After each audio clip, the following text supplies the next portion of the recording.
Hello and welcome back to RageGamingVideos and a new Shadow of the Erdtree video. Today we're continuing again our Things You Didn't Know series, focused mainly about this DLC, though we are branching out into bigger topics at this point. These are things that we've noticed ourselves through our own gameplay or conversations, alongside big community finds and even things suggested to us by you guys in the comments that we credit as best we can. As always then, a huge thank you to everyone who gets involved and makes this all possible, but let's just get into today's episode. I stand in the Scorpion River Catacombs, which is a unique location in the DLC because it has a mechanic, a puzzle if you will, that you might be familiar with that was kind of annoying to deal with, and it's deathblight. Basilisks in general, to my surprise, weren't really a thing in the DLC, but the mechanic certainly still is. It's got the two eyes of the Basilisk, and it's going to apply deathblight to me as I step into range. So just to show you that in case for some reason you've forgotten, let's trigger it. As you can see, it activates, spawning those two eyes right above it, and as I stand in line of sight of that, I start to gain that deathblight, which will instantly kill me when it reaches full capacity. Fortunately, there's an incredible way to deal with this, and in fact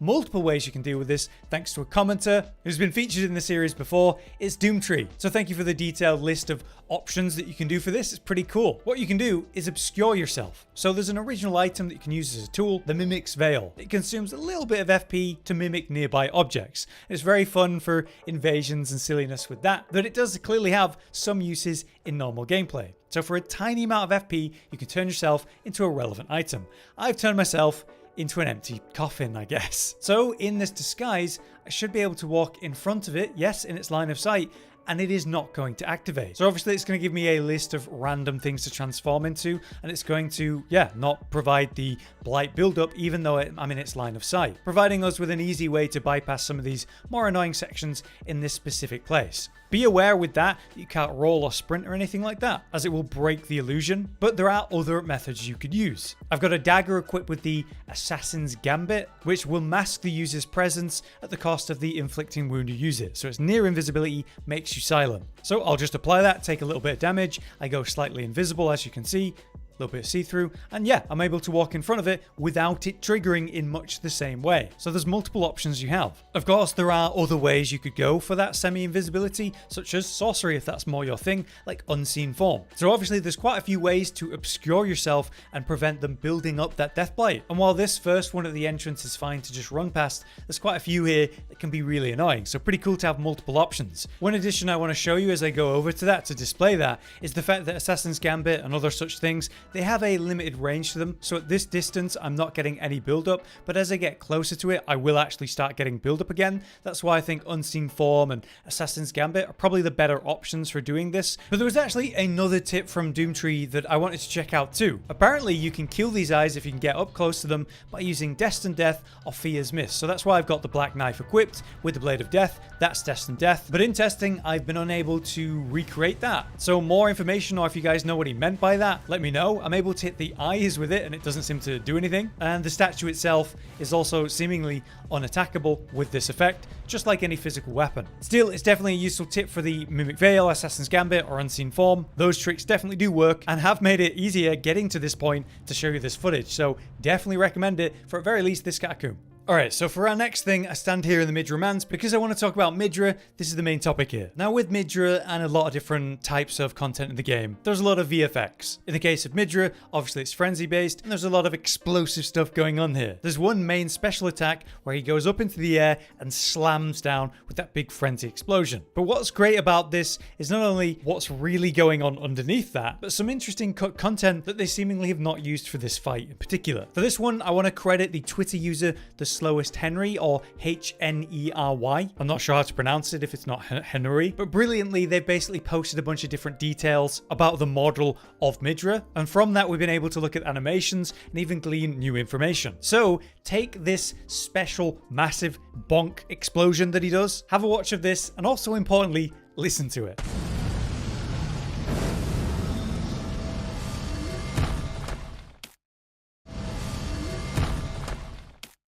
That's the most pathetic head bonk animation ever. It sounds like he slipped on a banana peel and hurt himself, but also significantly less impressive, isn't it? He basically just hovers up into the air and flops over on his face. It doesn't look like it's got any heat or heaviness behind it. It just looks stupid. So this is honestly phenomenal to look at. But again, because of this interesting look at the model, there's some extra details to wean. As the slowest highlights, his left arm actually has a lot of details to it, down to the fingers and how those actually connect. And really interestingly here, there's this unused weapon head file. There's the head's eye, eyelid, and jaw, which was obviously not used, though it does indicate that he may have been using his own head as a weapon at one point, at least in the plan for the fight. The slowest suggests that it could have been that this head would have been held in this left hand instead of the spike we see now. Further, as shown by the slowest, there's this unused icon in the files too, which appears to be Midra's head. Whether this was the weapon he would have used, or whether we would have got that as a drop from remembrance, or just a drop after killing him, say as a talisman or a literal weapon we could have used, or just a tool. It's a shame that, yeah, it just wasn't used. But there you have it, a little highlight of Midra and potentially cut content to do with him, alongside the funny reality of one of his main slam attacks. Next up, we have a really cool highlight of these new weapons and their base version. Obviously, what I'm holding here is the Sword of Light and Darkness, but they come in their original state, the Stone Sheathed Sword, before you transform them into either the Sword of Light and Darkness. Both of the weapons are not amazing due to their poor scaling, but the Ashes of War definitely have their relevance. To create them though, you have to find a Stone Sheathed Sword, of which there's multiple locations. Then you can turn one of those Stone Sheathed Swords into one of these weapons, the Sword of Light or the Sword of Darkness.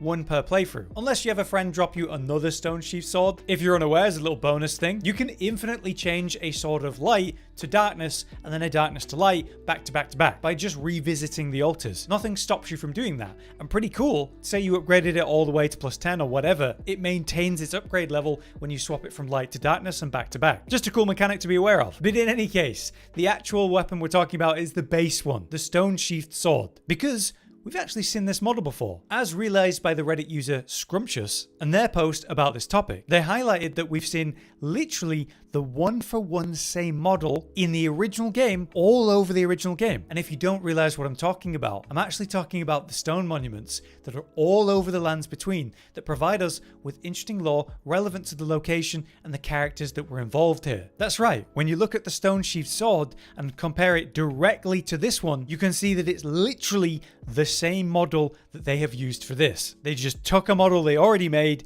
and then made it a base weapon that we then upgraded into a new one, to be fair to them. But it is cool that you can finally technically get these weapons, though these seem more like colossal swords to me than a little dinky straight sword. But I just thought it was a really cool spot. They took these statues, these monuments, and made them into a weapon and then created two new ones out of them, like so. And I do like the design of the Darkness and the Light version, to be fair. Just a shame we couldn't get a giant version and use them for ourselves. Interestingly, these swords were actually in the original game files before the DLC launched, and they're not the only weapon. If you remember Euphoria, what we now know as Euphoria, and this, well, kind of underwhelming weapon that definitely needs some love, was originally the Twin Blade of Abundance tied to Miquella, and we thought that it would be Miquella's weapon or his remembrance weapon, something like that. Instead, it was a unique weapon that you find just by exploring Inner Elim. So it is cool to see how they've used cut content and repurposed it or brought it into the DLC in a full version. Alright, so for this next one, I have kind of an interesting topic, at least for me, because it's kind of to do with the history of From Software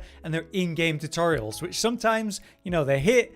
A lot of the time, I would argue most of the time, are complete misses. Now, in this series recently, I've talked about the untouchables. Through my own testing, community finds, and even lots of things in the comments, we've actually found a bunch of ways you can interact with them. The fact that you can parry their attack, so that makes them vulnerable, and so you can actually kill them, is a big deal. But also the way we can distract them by shooting or throwing explosive loud objects that can move them around, or if you completely cut out your sound with things like Assassin's Gambit and the Black Knife Assassin set, you're able to run right next to them at full speed. As long as you're not right in front of them, they won't notice you. So there is a bunch of ways you can interact with them, as we've shown. But there are in-game tutorials in Elden Ring, and they're presented in this final info tab in your inventory. While you will find lore that gives you a little bit of detail here and there, or we saw in Elden Ring specifically these little maps to give us a little hint to solve where we actually need to go. What did happen in the DLC instead is this really on the nose stuff about the revered Spirit Ash Blessing. It's in this category where they give you these images and literal one-for-one, this is a video game, this is the information you need guides. But this existed for the original game too. The type of stuff that they just want people to understand, but they're not going to break immersion in-game to tell you. But when we think about the new untouchable enemies in the DLC, did you know that they literally give you an in-game guide, as it were, how to make the untouchables touchable? With this item, the Torn Diary page. A discarded page ripped from a diary bearing a passage written in a tremulous hand. I touched him, but only once. When he thrust his staff in my face, I brushed it aside, and it was then that I touched him, the aging untouchable. Kind of how we know they're called untouchables. This Torn Diary page is found in the Midra Manse. It's actually very early on. As you first enter, you'll have the illusion wall with the painting, and in the first room on your left is just a highlighted item that is this page. So now that you've passed through all of the Abyssal Woods, it gives you this information post that to let you know that the untouchables are in fact touchable, but it's so vague. When he went for the blow with a staff, I brushed it aside. That phrasing just doesn't exactly tell me you need to parry when they're going to hit you, but it gives you something, and I just find it so interesting, their weird history with tutorials. How literally one for one, this is a video game direct they are, but at the same time, super vague and mysterious. And personally, this is just something I did not take in myself, and I don't think a lot of people would or did, because it's just a little bit too vague, I guess. Moving on, this one's not exactly useful, but it is interesting and it is a funny level of detail that I've never shown in one of these types of videos before, so we're just going to quickly cover it. In the world, there are various places where you will leave a footprint. So I'm here on a beach right in the DLC, there's beaches in the original game, and of course there's other places where you'll leave footprints, like on snow and that kind of thing. When you stop and look at the footprints, it is essentially just a deep boot mark because, well, obviously I'm wearing boots. But did you know that if you go barefoot, which I suppose not a lot of us will be doing, changes your footprint? This is something I just wasn't aware of until recently. And yes, this has been in the game since not just the launch, but say the first test phase of the game. So as you can see, it is a different footprint type, the indent of the foot, where say the middle arch isn't actually touching the sand nearly as much. And we have the heavier footprint of say the base of the heel and even the tips of the toes. But it just, yeah, surprised me that there's even this for your character and your little interactions with the environment itself. Now you might be wondering that there's different kinds of leg types that technically don't cover your feet, but you are wearing legs. And when you walk with those, it's interesting. Even though I am very clearly barefoot, as you can see, the game has decided that I'm now wearing legs, therefore I am leaving behind this footprint pattern. Again, I think this is why I just took so long to be aware of this little secret mechanic, because I mean 99.9% of the time I'm wearing legs, even if I'm not wearing a chest piece or something. It's just very unlikely I ever would naturally notice this. So yes, not the most useful thing, but just one that I found funny and interesting myself. But there you have it, another episode of Things You Didn't Know, down once again. As usual, guys, if you have anything you'd like to suggest or follow up on the topics we talked about today, let us know in the comments. We very well might talk about it in a video. For now, though, thank you very much for watching. I've been Hollow, you've been you. See you next time. Josh, Cotton, and Hollow with the videos, dropping the humor like a hammer on your tippy toes, bringing entertainment on a daily arrangement to take our insanity and turn it into entertainment. Yes, I said entertainment twice, to reiterate that it is nice to look into your faces on a mostly daily basis when you let us in your homes to make the whole world a stage. Goodbye.